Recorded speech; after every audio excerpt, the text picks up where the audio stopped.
2 ans avant ma descente du Mékong, en fait, j'ai fait un petit pèlerinage à Nong Khai au bord du Mékong parce que j'avais mis les cendres de ma maman dans le Mékong parce qu'elle était au Cambodge et elle l'avait demandé. Entre-temps, j'étais devenu team rider du Starboard, donc voyant le Mékong et dans ce team rider, ça m'a donné l'idée de descendre le Mékong, mais aussi d'inventer un nouveau modèle de planche qui a été développé justement pour cette descente.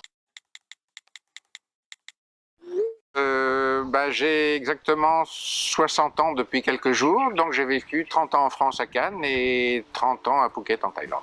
J'ai eu avec 2 de mes meilleurs amis une location de planche à voile pendant 10 ans sur la plage à Cannes avec des planches à voile, des hobbycats, des kayaks et même des jet skis par la suite.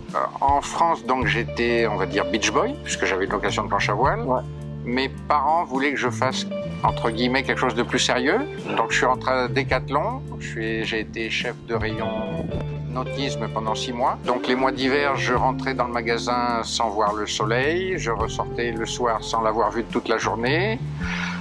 Ça m'a pas plu du tout. J'ai refait ma saison de planche à voile, j'ai acheté un billet tour du monde, j'ai fait le tour du monde, pensant travailler à Hawaï.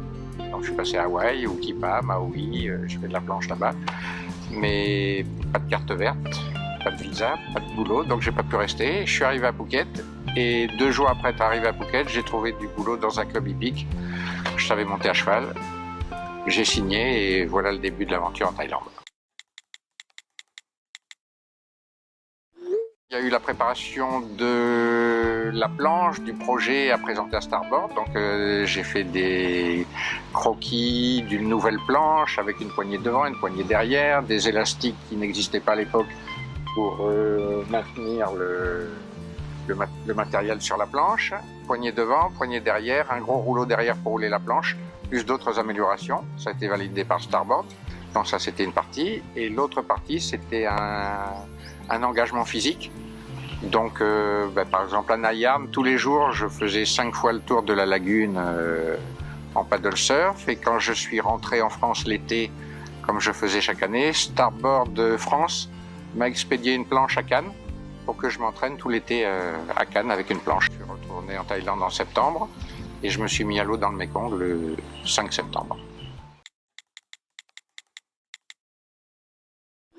J'ai regardé la carte, j'ai vu que le Mékong sortait du Laos quelques centaines de kilomètres avant Nong Khai et qu'il retournait à l'intérieur du Laos plusieurs centaines de kilomètres plus loin. Donc entre le moment où le Mékong sert de frontière entre le Laos et la Thaïlande et le moment où la frontière s'arrête, ça retourne au Laos, ça fait exactement 1000 km. Il a fallu 1 an à Starboard pour confectionner cette planche, puisque c'était une nouvelle technologie de rotomoulé, donc tout en plastique et à l'intérieur de l'air, contrairement aux autres planches qui sont en fibre et en résine avec un pain de mousse à l'intérieur.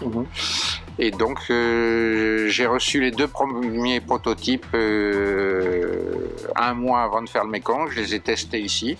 Et après, je suis parti sur le Mékong avec. Le 1000 km en 16 jours, c'est toujours d'actualité. Après, il n'y a pas d'autres points de comparaison. Il y a eu des records de vitesse, mais plus courts, sur des plus courtes distances, ou des expéditions qui ont duré plus que 16 jours, ou qui ont fait plus que 1000 km. Mais le record de 1000 km 7 jours, il est toujours d'actualité. La dernière nuit. Déjà 2-3 jours avant, j'étais très fatigué, épuisé mentalement, physiquement. Les premiers jours, j'ai eu de la pluie comme on peut voir sur la vidéo. Après, j'ai eu une dizaine de jours plein cagnard, 40 degrés en plein milieu de l'eau.